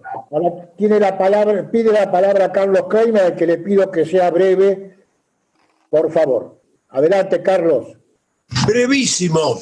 Gracias. Me interesa menos que la historia, que es muy interesante, el hoy aquí. Pregunto, no obstante que nadie lo dijo, flota una cuestión fundamental, que es el de la confianza. Pienso, simplemente como ciudadano de a pie, con muchos años en el cuero y muchos años de interesarme por la política y la economía, que a este gobierno ya no le fían ni en el almacén. A partir de ahí, si es que mi aseveración es correcta, pregunto, ¿cómo se recupera la confianza? ¿Con un acuerdo político? ¿Con un acuerdo social? ¿Con ambos? Y ahora lo más importante, con un conjunto de medidas que impliquen política de shock o política gradualista. Eso es todo. A ver, José Luis. Sí, no, yo digo que el tema de la confianza definitivamente es un tema relevante. ¿Cómo se restablece la confianza en Argentina? Son palabras mayores, digo, pero en todo caso, digo, para empezar, digamos, uno requiere que el presidente salga anunciando un paquete de medidas y la vicepresidente salga atrás de él o antes de él, diciendo que apoya totalmente todas las medidas que el presidente ha señalado. Digamos, digo, para empezar, digamos, ¿no? Se requiere eso. Ahora después discutimos qué otras cosas más se requieren para recuperar la confianza, pero lo que tenemos hoy es básicamente, para empezar, una desconfianza política. No está claro cuáles son las reglas del juego, no está claro cuál es el rumbo y no está claro, digamos, cuál es el acuerdo o desacuerdo entre el presidente y la vicepresidenta. ¿Querés agregar algo, Domingo? Sí, yo creo que la forma de restablecer la confianza es que el discurso y las ideas del gobierno realmente convenzan a la gente. Y para eso, obviamente, que se tiene que tener, en mi opinión, las ideas correctas. También hay que reconocer que lo que pasa en el mundo juega facilita o dificulta el establecimiento o conseguir confianza, ¿no? Y en ese sentido yo quiero señalar que, por ejemplo, en el 91, cuando lanzamos el plan de convertibilidad y las reformas que hoy se conocen como de los 90, fue más fácil porque lo que estábamos anunciando era lo que prácticamente surgía o aparecía en todo el mundo como la solución de los problemas que se habían presentado, y además estaba ayudado por el hecho de que se había terminado la Unión Soviética, había caído el muro de Berlín, había toda una expectativa de que se marchaba inexorablemente hacia la democracia en todos los países del mundo y hacia las economías de mercado. Es decir, acompañaba el clima internacional y la ideología predominante en casi todos los países a lo que había que anunciar en Argentina para instalar confianza o para crear confianza. Ahora es muchísimo más difícil, es mucho más difícil, pero mucho peor si el discurso del presidente en relación a lo que pasa en el resto del mundo es el que está haciendo el presidente Fernández. Cuando él dice que le gustaría estar acompañado por Correa o por Evo Morales o por Chávez o por Lula, y que eso lo ayudaría a resolver los problemas de la Argentina y del mundo más fácilmente. Bueno, él, además de no tener un discurso consistente con la historia argentina y con la realidad argentina, está totalmente a contramano también de lo que está pasando en el mundo y en la región. Así que yo creo que es particularmente difícil para este gobierno inspirar confianza. Gracias. Nicolás, ¿tenés algo que decir? Sí, una cosa chiquita. Primero, bueno, la confianza. No le fían ni en el almacén, ¿no? Bueno, entonces, ¿cómo se recupera? En realidad la pregunta es cómo se recupera la confianza de alguien que no inspira confianza, digamos. El problema es todavía más grande, ¿no? Y la segunda cosa que se me ocurre decir es que la confianza se recupera con algo que se llama credibilidad, digamos. Para recuperar la confianza se necesita ser creíble. ¿Y qué se necesita ser creíble? Bueno, básicamente, ¿qué te hace creíble? ¿Qué te hace creíble? Una cosa que te hace creíble es obtener resultados, ¿no? Obtener resultados positivos te vuelve creíble. Entonces, creo que la gente, o en un país con un gobierno que recién arranca, bueno, que le pasó lo que le pasó, nos pasó a todos como una pandemia, que en el medio, digamos, está haciendo una reestructuración de la deuda, que habla de que recibe una herencia complicada. Bueno, entonces la gente, digamos, está mirando a ver si eso que va haciendo ese gobierno, que lleva relativamente poco tiempo, produce unos resultados positivos, ¿no? Bueno, ahí cada uno juzgará, pero pasa por ahí. Y después diría otra cosa, que es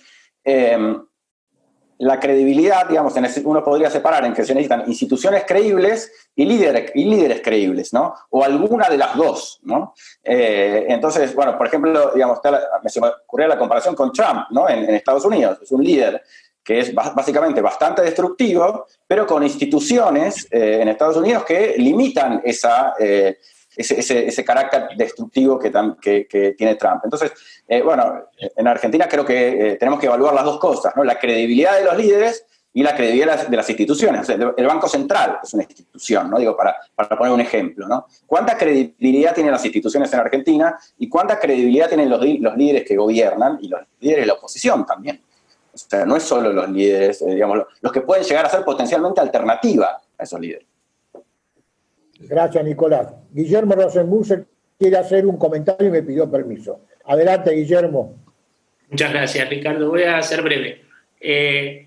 Referido más bien a algunas cosas que dijo Domingo, porque José Luis fue mi jefe, así que no me voy a a pelear con él, pero sobre todo porque en general, salvo matices, tiendo a coincidir.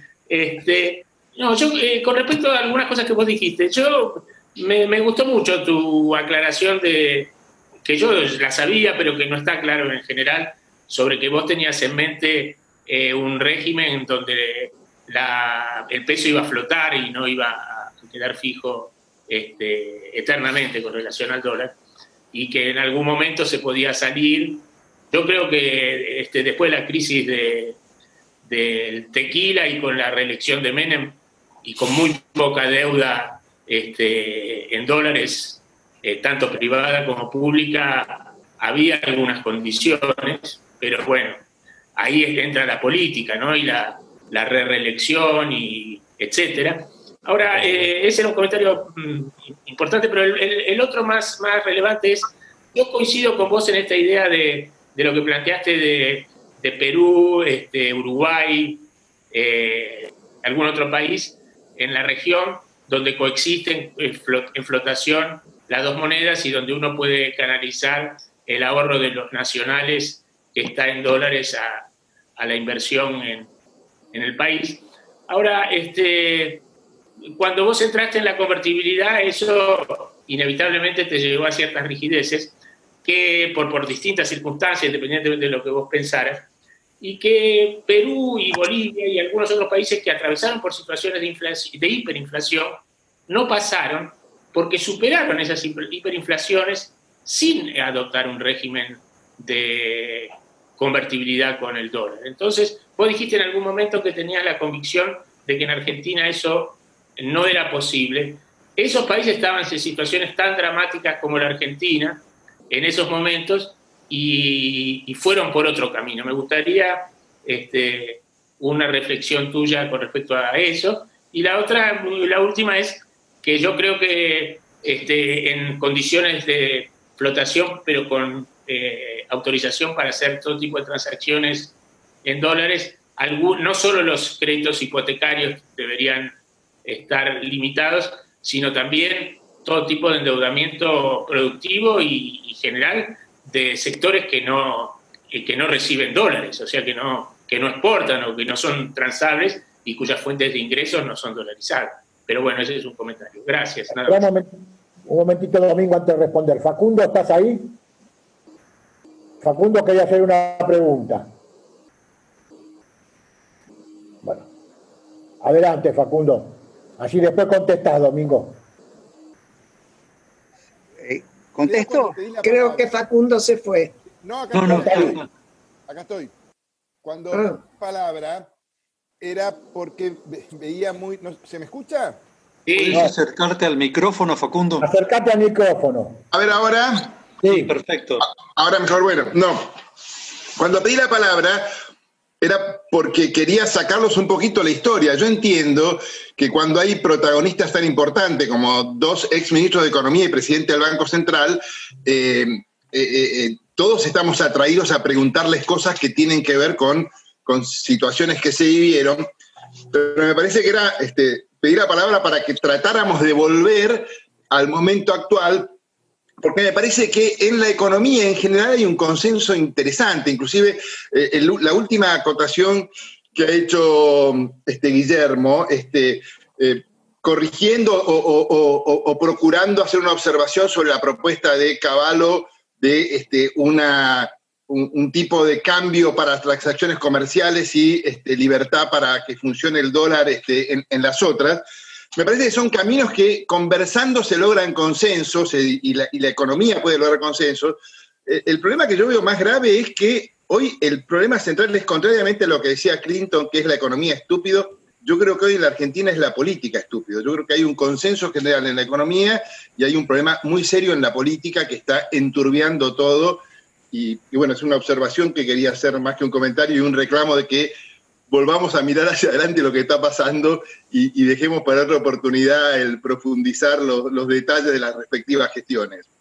Gracias, Facundo. Domingo, podés contestarle a Guillermo y si querés algo. Sí, pero antes que nada quiero decir que estoy 100% de acuerdo con lo que acaba de decir Facundo. Yo creo que hoy el problema es mucho más grave, el problema político, el problema institucional, que el problema económico. Creo que el problema económico sería mucho más fácil de resolver si encontráramos una forma de avanzar en la solución del problema político, institucional de la Argentina. Eso en primer lugar. Con respecto a lo que dijo Guillermo, dos cositas me surgieron mientras lo escuchaba. Una, en el año 97, no en el 96, sino en el 97, se podría haber dejado flotar perfectamente el peso y no hubiera habido devaluación en ese momento. Al contrario, hubiera habido apreciación. ¿Por qué? Porque una gran cantidad de capitales que ya no iban a Asia por la crisis del Asia, buscaron a Argentina como destino. Tal es así que toda esa liquidez que vino a Argentina, por supuesto, si se dejaba flotar, hubiera llevado a que el peso se apreciara con respecto al dólar. Incluso la gente hubiera empezado a pensar, al fin y al cabo, el peso es mejor que el dólar al estar apreciándose, ¿no? Y hubiera tenido otro beneficio. Primero, que no hubiera entrado tanto capital a la Argentina, capital de corto plazo, capital que se escapaba de Asia y que venía a la Argentina. Y que, ¿por qué? Porque al apreciarse el peso, ya eso hubiera frenado la entrada de capitales.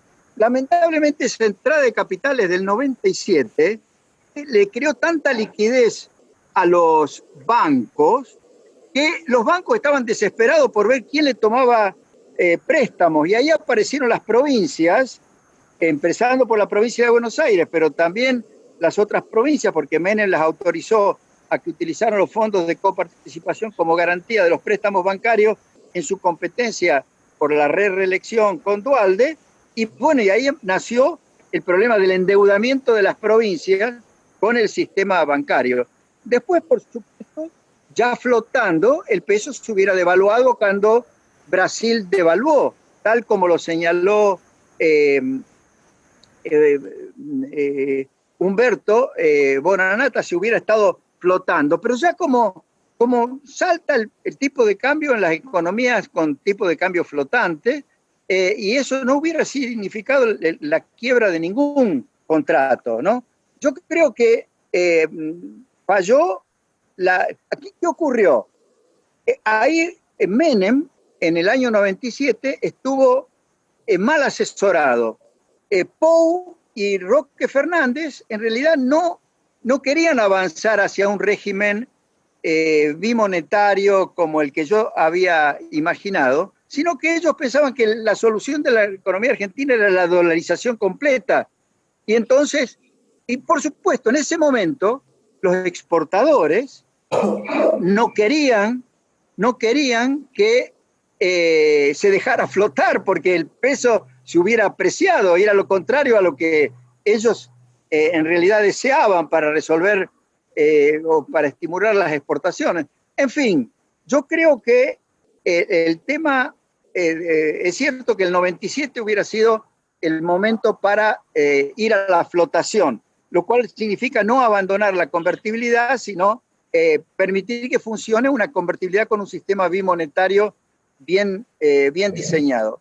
Y también coincido con lo que dijo Guillermo respecto de que en quién puede endeudarse en dólares y quién no puede endeudarse en dólares hay que ser cuidadoso.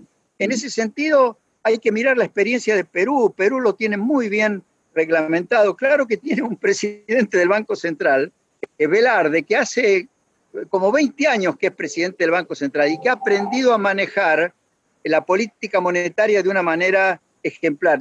Cada vez que asume un nuevo presidente del Banco Central en Argentina, yo le digo, vayan y visítenlo y conversen mucho con Velarde, con el presidente del Banco Central del Perú, porque realmente es alguien que sabe manejar una economía bimonetaria, que es lo que necesitamos en Argentina.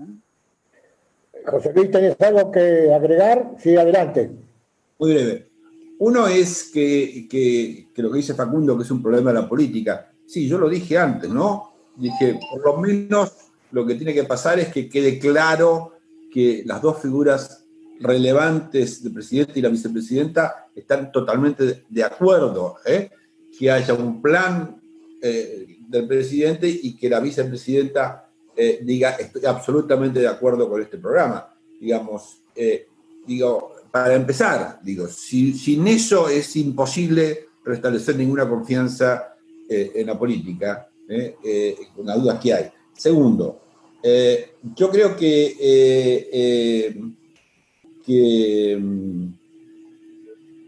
no, lo que quería decir es que es cierto que el 87, no, perdón, ¿cuál era? El 97, ¿no? Sí, 97. Era el momento de salir, digamos. Yo creo que ahí sí hay una economía, un problema claramente político, digamos, ¿no? Yo estoy de acuerdo, ese era el mejor momento para salir. Ahora, claro, alguien que ha venido con la convertibilidad, le ha ido bien, razonablemente bien, ha sido reelecto, etcétera, etcétera, viene el ministro que viene y dice, mire, presidente, le quiero decir que hay que salir de la convertibilidad. Digamos, estoy de acuerdo con la idea, pero digo que es políticamente difícil hacerlo, me parece, desde el punto de vista, insisto, político. Tercero, el equipo económico, lo que dijo Mingo acerca del equipo económico final de Menem, estoy totalmente de acuerdo. Eso es lo que querían, era dolarización total. Y más aún, eso fue la propuesta que me hicieron a mí. Digamos, me dijeron que estaban negociando con la Reserva Federal, que esa negociación con la Reserva Federal era para terminar en una dolarización. Y que entonces lo que querían saber es si nosotros íbamos a seguir con esa idea, ¿no? Si íbamos a seguir con la idea de dolarizar dolarizar la economía. Y yo le dije que no, que nosotros no íbamos a hacer eso, así que no insistieran más con el tema, pero absolutamente, eso es lo que me plantearon, eso me contaron de cómo estaban las negociaciones en ese momento, y definitivamente yo creo que en el caso de Pou, digamos en particular, que lideraba de alguna manera ese proceso y que de alguna manera ambos sufrimos en algún momento cuando lo tuvimos como presidente del Banco Central. Gracias. Hay un ruido. Bueno, Graciela tiene la palabra. El micrófono, Graciela. Ya está, ya va. Gracias. Bueno, volvamos a hoy. Yo creo que ambos están de acuerdo, me pareció, no sé, Nicolás, que no se puede esperar de este gobierno un plan como uno pretendería o que se pongan de acuerdo. Por lo menos hasta ahora, el tema confianza no estaría puesto ahí. Si así fuera, y por lo menos tanto José Luis como Domingo apuntaron claramente, si ahí, repito, no lo tengo claro con Nicolás, ¿quiénes ofrecen confianza hoy? Porque, muchachos, en octubre del año próximo tenemos elecciones. Y de esas elecciones se va a definir si en diputados se puede seguir frenando. El único plan que yo veo clarito, y que tiene que ver con la reforma judicial y que tiene que ver con una intencionalidad de sobreseimiento, que es el único que yo lo veo bien claro. Y además, bueno, ¿qué pasa con senadores? Aunque ahí es difícil empardar o bajar mucho la desventaja. Pregunta concreta. Yo no veo líderes en este momento, tampoco los veo en la alianza del gobierno, no veo un liderazgo, sino veo dos personas intentando gobernar, una sometiéndose a la otra. Y a lo mejor no hace falta los líderes, pero sí hace falta una construcción sólida que hable de alianzas políticas. Si hubiera esas alianzas políticas razonables, que aumentaran la masa de compromiso para la existencia de un partido que uno pueda decir es una alternancia indispensable para cualquier democracia, y a ustedes les pidieran, irían a un consejo de ministros de Economía. Vamos a dar la palabra primero a Nicolás, que le tiraste el guante, y después seguimos con Machinea y Cavallo. Bien. Bueno, yo creo que fui claro, Graciela. Dije al comienzo que cómo se recupera la confianza de alguien que no inspira confianza, ¿no? Esa era mi pregunta. Entonces, digamos, en esa pregunta es que hay alguien que no está inspirando confianza, y la pregunta que creo que hacía Carlos era, bueno, ¿cómo se recupera esa confianza de alguien que no inspira confianza, ¿no? Bueno, y respecto de tu pregunta, me parece que hay el problema grande que tiene la oposición hoy es que el gobierno que se fue hace pocos meses viene también de un fracaso económico, ¿no? Entonces, tenemos un gobierno que no inspira confianza económica y un gobierno actual y un gobierno que se fue que vino con malos resultados, se fue con malos resultados económicos, ¿no? Entonces, efectivamente, hay un problema, ¿no? Hay un problema que no sabemos muy bien a dónde nos va a conducir. Probablemente, si el gobierno actual sigue perdiendo legitimidad en los resultados de su política económica, bueno, probablemente se empiece a ver, como creo que ya empezó, ¿no?, a verse al gobierno anterior con un fracaso no tan contundente como se veía hace 6 meses. Entonces empiezan a cambiar las cabezas de las personas y empiezan a decir, bueno, finalmente no era tan malo eso, que hace 6 meses lo veíamos como malísimo. Entonces ahí puede haber, sospecho, algo que ayude un poquito a construir esa coalición, esos líderes en la oposición. Pero bueno, están de la mano no de aciertos propios o de resultados propios, sino de fracasos de los que le siguieron, ¿no?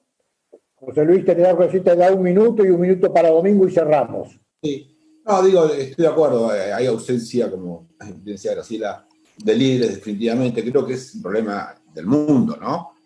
Con excepción, yo creo que de Merkel, es difícil encontrar hoy un líder que genere confianza, digamos, uno un poco más, uno un poco menos, pero hay un problema en general en el mundo y Argentina no es ajeno.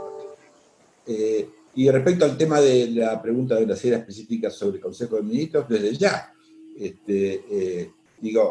pero eso tiene que ser un consejo, no sé, de ministros o lo que sea, reducido. El problema de los consejos donde hay 40 personas es casi imposible. Los consejos tienen que ser reducidos a un grupo de personas que el gobierno tiene que elegir de alguna manera, ¿no? Domingo, tu turno, y cerramos. Sí, yo creo que un gobierno busque asesoramiento en gente que pueda tener ideas y experiencia me parece muy positivo y por supuesto yo estaría dispuesto a colaborar en ese sentido. Pero me parece que antes que nada el gobierno tiene que identificar un líder del equipo económico de su gobierno, ¿no? Y ese consejo tiene que más bien interactuar con ese líder del equipo económico, más que con el propio presidente, porque si no, la consulta del presidente a otros economistas puede significar una muestra de falta de respaldo a quien tiene la responsabilidad de manejar la política económica, ¿no? Máxime en un país como el nuestro, donde cuando una persona es consultada, enseguida después le transmite a los diarios que fue consultada y le dice cuáles son sus ideas, lo cual es totalmente contraproducente. Por eso yo creo que el consejo de economistas que podrían ayudar a un gobierno tiene que ser